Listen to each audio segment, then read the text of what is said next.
भक्तामर तीर्थ की पावन पवित्र भूमि खिलने लगी है। गर्भ, जन्म, तप, ज्ञान, मोक्ष, कल्याणक की भक्ति होने लगी है। प्रभु जन्म लेंगे, देवगण झूमेंगे, इंद्र इंद्राणी बलैया लेंगे, रत्न बरसेंगे, शहनाइयाँ बजेंगी, भक्त आनंद में नाचने लगेंगे। जी हाँ, कुछ ऐसा ही दृश्य देखने को मिलेगा भक्तामर तीर्थ यवत महाराष्ट्र में 7 दिसंबर से 11 दिसंबर 2024 तक आयोजित होने वाले इस पंचकल्याणक प्रतिष्ठा महोत्सव में भक्तामर वाले बाबा डॉक्टर आचार्य श्री प्रणाम सागर जी महाराज की पावन प्रेरणा से उन्हीं की जन्म स्थली पर भक्तामर तीर्थ कलश मंदिर का नव निर्माण हुआ, जिसका पंचकल्याणक प्रतिष्ठा महोत्सव बड़े ही भव्य रूप से आयोजित होने जा रहा है। जैन इतिहास में पहली बार प्रत्येक प्रतिमा विधिनायक से मंत्रित होगी। यह संपूर्ण कार्यक्रम भक्तामर वाले बाबा डॉक्टर आचार्य श्री प्रणाम सागर जी महाराज के पावन सानिध्य में संपन्न होगा। 8 दिसंबर को भगवान का जन्म कल्याणक महोत्सव मनाया जाएगा और भव्य जन्माभिषेक होगा। तो आप भी प्रभु भक्ति के शानदार कार्यक्रम में पुण्यार्जन कर सकते हैं। नवग्रह महाकुंभ कलश 11 लाख, नवग्रह नवरत्न कलश 2,51,000, हीरक पंचरत्न कलश 1,23,000, हीरक कलश 51,000, स्वर्ण कलश 21,000, रजत कलश 11,000, ताम्र कलश 5,000, पीताम्र कलश 2100 रूपए की राशि में उपलब्ध है। आयोजक भक्तामर तीर्थ पंच कल्याणक महोत्सव समिति, निवेदक प्रणाम धारा परिवार ट्रस्ट, कार्याध्यक्ष किशोर जिंदत शाह बारामती, सलाहकार केसी जैन मुंबई। संपर्क सूत्र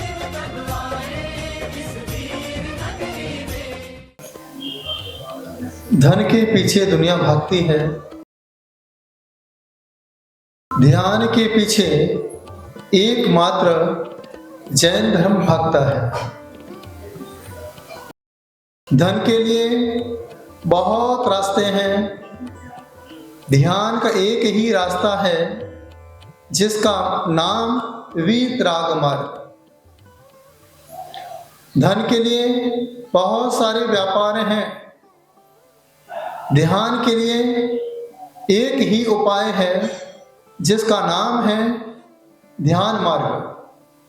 आज हम चलते हैं एक ऐसी अवस्था की ओर जिस अवस्था को पाने के बाद यह आत्मा फिर कभी संसार में नहीं आएगी। जब शरीर की बीमारी होती है, डॉक्टर आपको एकांत में ले जाकर के ऑपरेशन करता है। जब ऑपरेशन करता है उसमें साइन करवा लेता है और कहता है कि जब तक तुम्हारा ऑपरेशन चल रहा है आप अपने परिवार को भूल जाओ, क्योंकि परिवार वालों ने आपको छोड़ने के लिए साइन कर दिए हैं। बच जाओगे तो परिवार से मिल लेना, नहीं बचोगे तो सीधे ऊपर वाले परमात्मा से मिलेगा।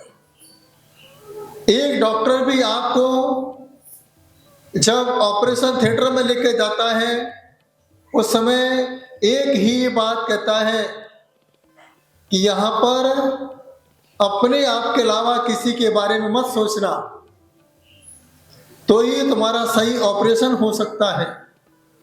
जैन आगम कहता है जब मंदिर में जाना, तीर्थ यात्रा पर जाना, उस समय निसंगोहम जनाना,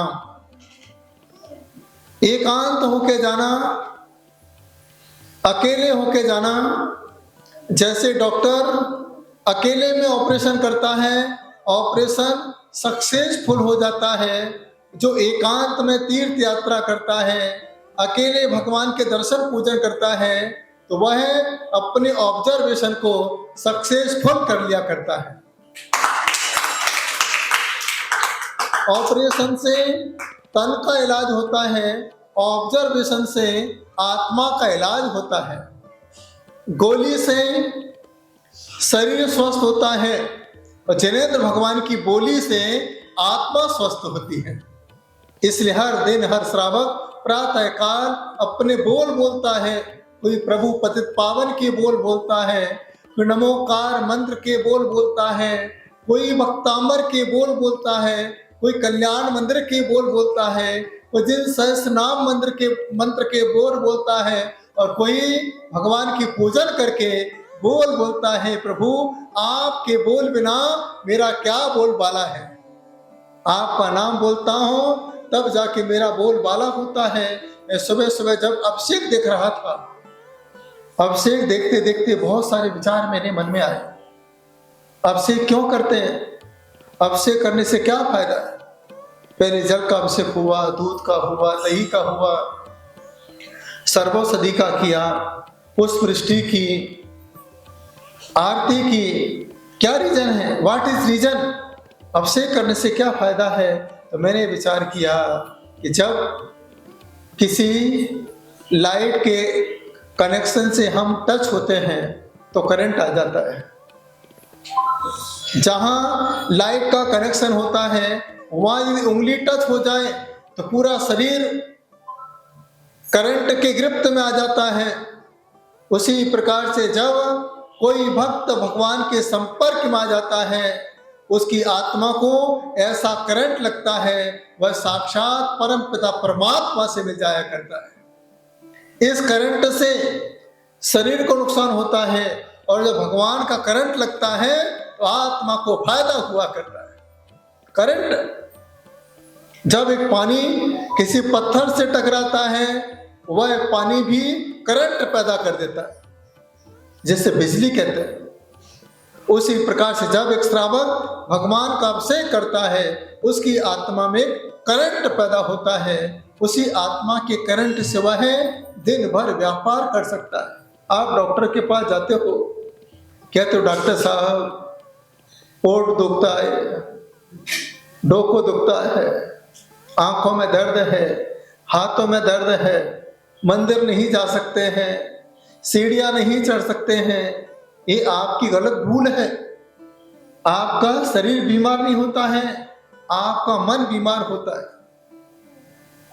आप यदि 2 मंजिल चढ़ना चाहते हो तो लिफ्ट का इंतजार करते हो, कहीं लिफ्ट आ जाए तो 2 मंजिल तभी ऊपर चढ़ेंगे। और लाइट चली जाए, अंधेरा हो, बाहर सिक्योरिटी गार्ड आवाज लगाए, अम्मा जी वहां क्यों खड़ी हो, वहां तो सांप निकला है। अब क्या होगा? जो अम्मा 4 सीढ़ी नहीं चढ़ पा रही थी, सांप का नाम लिया तो क्या हुआ? फटाफट 2 मंजिल चढ़ गई। अस्पताल में आप पड़े हो, 10वें माले में आप लेटे हो, हाथ नहीं चल रहे, पैर नहीं चल रहे, बोतल चढ़ रही है, नाक से भोजन तुम्हारे पेट में जा रहा है और नीचे से आवाज आ जाए अस्पताल में आग लग चुकी है। अब क्या करोगे? वहां से नीचे आवाज आएगी, जिन जिनको बचना हो फटाफट यहां से उड़ी मार दो। क्या होगा? अब लेटे रहोगे या दौड़ोगे? ताकत किसमें है? मन के अंदर बहुत बड़ी ताकत होती है। जब कोई संत के साथ व्यवहार करता है, दूरियों का पता नहीं चलता है, क्योंकि वह संत के साथ नहीं आत्मा के साथ व्यवहार करता है। संत हमेशा आत्मा का चिंतन करता है। अपमी रवो एड़ में परमवे क्षणम, ऐसा ध्यान जब संत करता है, ऐसे संत के साथ व्यवहार करते हैं, दूरियों का पता नहीं चलता है। और अकेले चलते हैं तो 10 कदम के बाद गाड़ी का इंतजार करते हो। ताकत मन के अंदर है, आत्मा में बहुत बड़ी ताकत है। इस जैन धर्म में जो पैदा हो जाता है वह तन की पूजा नहीं करता है, वह सीधे आत्मा की पूजा किया करता है। जो आत्मा की पूजा करता है उसी को ही परमात्मा मिलता है। इसलिए शांति सागर को लिखना पड़ा। उन्होंने संदेश दिया, व्यू न का संयम धारण करा, डरो नहीं। जैन धर्म में कोई डरता नहीं है।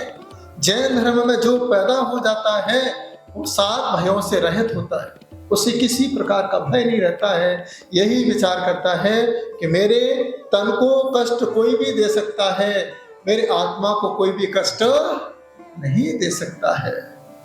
तो आज हम आपको ले चलते हैं ध्यान की ओर। आज तक आप मेडिसिन के पीछे भागे, लेकिन आज मैं आपको मेडिटेशन के पीछे भगा रहा हूं। पहले के लोग बीमार नहीं होते थे, 60 साल 70 साल 80 साल 90 साल 100 साल इतनी उम्र हुआ करती थी। और आज के समय उम्र का कोई पता नहीं है। पिताजी जिंदा हैं और बच्चे चले गए, ऐसा समय आपके बीच में चल रहा है। पहले के समय बच्चे भगवान की भक्ति से पैदा होते थे और आज के समय बच्चे दवाइयों से पैदा होते हैं। दवाइयाँ चलती रहती हैं पूरे 9 महीने तक। इस प्रकार की स्थिति आज के समय के बच्चों की बनी हुई है। पहले के समय बच्चे पैदा होते ही मम्मी के कान से मम्मी के मुख से नमोकार मंत्र सुना करते थे, और आज जब बच्चा पैदा हुआ करता है, नमोकार तो छोड़िए, सबसे पहले पैदा होते ही मोबाइल मांगता है। कितना समय चेंज हो चुका है। पहले के समय बच्चे भगवान के दर्शन के बिना भोजन नहीं करते थे, और आज के समय के बच्चे मोबाइल के बिना भोजन, उन्हें मोबाइल पाइए तब जाके भोजन करते हैं। आज मैं आपसे कहना चाहता हूं, आप चाहो तो आज के बच्चों को भी धर्म से जोड़ सकते हो। बस आप बच्चों की आत्मा से जुड़ जाइए। जब एक माँ बच्चों को अपनी आत्मा से अटैच करती है तो बच्चा जहां पैदा होता है वहां की लैंग्वेज सीख जाता है। यदि कोई बच्चा महाराष्ट्र में पैदा होता है, माँ के साथ रहता है, तो बच्चा मराठी बोलना सीख जाता है। यदि कोई बच्चा गुजरात में पैदा होता है, माँ के साथ पर रहता है, तो वह बच्चा गुजराती सीख जाता है। यदि कोई बच्चा मारवाड़ी के घर पैदा होता है तो बच्चा मारवाड़ी बोलना सीख जाता है। यदि कोई बच्चा कर्नाटक में पैदा होता है तो बच्चा कन्नड़ बोलना सीख जाता है। यदि कोई बच्चा तमिलनाडु में पैदा होता है तो बच्चा तमिल बोलना सीख जाता है। और यदि कोई बच्चा अमेरिका में पैदा होता है तो वह बच्चा इंग्लिश बोलना सीख जाता है। यदि कोई बच्चा जैन धर्म में पैदा होता है तो वह बच्चा माँ जिनवाड़ी बोलना सीख जाया करता है। 24 सितंबर का नाम लेना बोलना सीख जाता है। जैसी बच्चा माँ जैसा सिखाती है बच्चा वैसा सीख जाता है। आज फलटन की माटी पर इतने बच्चे मंदिर क्यों जाते हैं? इतने सारे भगवान क्यों विराजमान किए? इसलिए विराजमान किए क्योंकि बच्चे बचे न बचे, भगवान से ही मेरा जीवन बच सकता है। मेरे जीवन को बच्चा नहीं बचा सकता है, मेरे जीवन को त्रिलोकीनाथ ही बचा सकता है, और कोई मेरे जीवन को नहीं बचा सकता है। तो who am I, what I do, मैं कौन हूं और मुझे क्या करना है। आप कितने किस्मत वाले हो। क्या आप साक्षात शांति सागर जी की साधना स्थली पर निवास करते हो? आज मैं बहुत सारे मंदिरों को देख के आया, घर घर को देख के आया। नितिन भाई ने कहा ये पूरा जैन मोहल्ला है, जिस गली से गुजरोगे वहां जैनी घर है। आप कितने सौभाग्यशाली हैं। आज दिगंबर संत शांति सागर जी की साधना स्थली फलटन पर चल कर के आता है, और आप इतने पुण्यात्मा जी हो कि आपका जन्म इसी फलटन की माटी पर हुआ है। इससे बड़ा पुण्य तुम्हारा और क्या हो सकता है। पुण्य लेके आए हो, और इतनी किस्मत आपकी देखिए, आपको जो चाहिए था वो हमें त्रिलोकीनाथ ने दे दिया। जैसी भगवान की आंखें हैं वैसी भगवान ने तुम्हें आंखें दी हैं। भगवान की आंखें और हमारी आंखों में कोई अंतर नहीं है। जैसे कान भगवान के हैं वैसे ही कान हमारे हैं। जैसी नाक भगवान की है वैसी नाक हमारी है। जैसी मुस्कुराहट हमारी है वैसी मुस्कुराहट 3 लोक के नाथ की है। जैसे हाथ हमारे हैं वैसे हाथ भगवान के हैं। जैसे पैर हमारे हैं वैसे पैर परम पिता परमात्मा के हैं। जैसा हृदय हमारा है वैसा हृदय भगवान का है। अंतर कहाँ है? अंतर यही है, ये वीतरागी हैं और आप वित्तरागी हैं। इतना ही अंतर है। आप वित्त के पीछे भाग रहे हैं और हमारे भगवान आत्मा में ध्यानस्थ बैठे हैं। इतना ही अंतर है, इससे ज्यादा कोई भी अंतर नहीं है। वित्त को छोड़ दोगे, चित्त आपका अपने आप वीतरागी हो जाए। हम भी आपके बीच में से निकले हैं। लेकिन मैंने वित्त को छोड़ा, हमारा चित्त अपने आप वीतरागता की ओर भाग रहा है, क्योंकि विनय पाठ में लिखा हुआ है, तुम बिन में व्याकुल भयो जैसे जल बिन में, जन्म जरा मेरी हरो करो मोह स्वाधी। तुम बिन में व्याकुल भयो। आज जब मैं मंदिर में गया, एक एक मंदिरों में कितने सारे भगवान हैं बताओ। एक मंदिर में तो सहज कुर्चिनालय 1008 भगवान, आगे भी भगवान पीछे भी भगवान, जहां देखो वहां वहां भगवान। आदिनाथ भगवान के ऊपर वाले स्थान पे जाओ, जहां देखो वहां 30-24। चंद्रपुर भगवान में जाइए, जब जब परिक्रमा लगाओगे आपको 24 के दर्शन अपने आप होते रहेंगे। इतने भगवान क्यों विराजमान किए? एक श्रावक ने प्रश्न पूछा, महाराज जी इतने सारे तीर्थ क्यों बन रहे हैं, इतने सारे भगवान क्यों विराजमान किए जाते हैं, क्या मतलब, कौन संभालेगा भगवान को? भक्तामर तीर्थ की पावन पवित्र भूमि खिलने लगी है।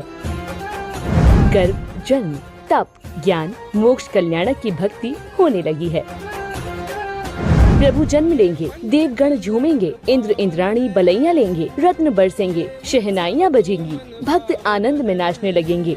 जी हाँ, कुछ ऐसा ही दृश्य देखने को मिलेगा भक्तामर तीर्थ यवत महाराष्ट्र में 7 दिसंबर से 11 दिसंबर 2024 तक आयोजित होने वाले इस पंचकल्याणक प्रतिष्ठा महोत्सव में भक्तामर वाले बाबा डॉक्टर आचार्य श्री प्रणाम सागर जी महाराज की पावन प्रेरणा से उन्हीं की जन्म स्थली पर भक्तामर तीर्थ कलश मंदिर का नव निर्माण हुआ, जिसका पंचकल्याणक प्रतिष्ठा महोत्सव बड़े ही भव्य रूप से आयोजित होने जा रहा है।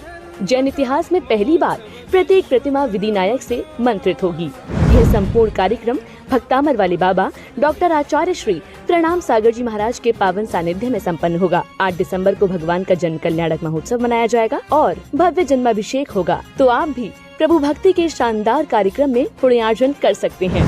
नवग्रह महाकुंभ कलश 11 लाख, नवग्रह नवरत्न कलश 2,51,000, हीरक पंचरत्न कलश 1,23,000, हीरक कलश 51,000, स्वर्ण कलश 21,000, रजत कलश 11,000, ताम्र कलश 5,000, पीताम्र कलश 2100 रूपए की राशि में उपलब्ध है। आयोजक भक्तामर तीर्थ पंच कल्याणक महोत्सव समिति, निवेदक प्रणाम धारा परिवार ट्रस्ट, कार्याध्यक्ष किशोर जिंदत शाह बारामती, सलाहकार केसी जैन मुंबई। संपर्क सूत्र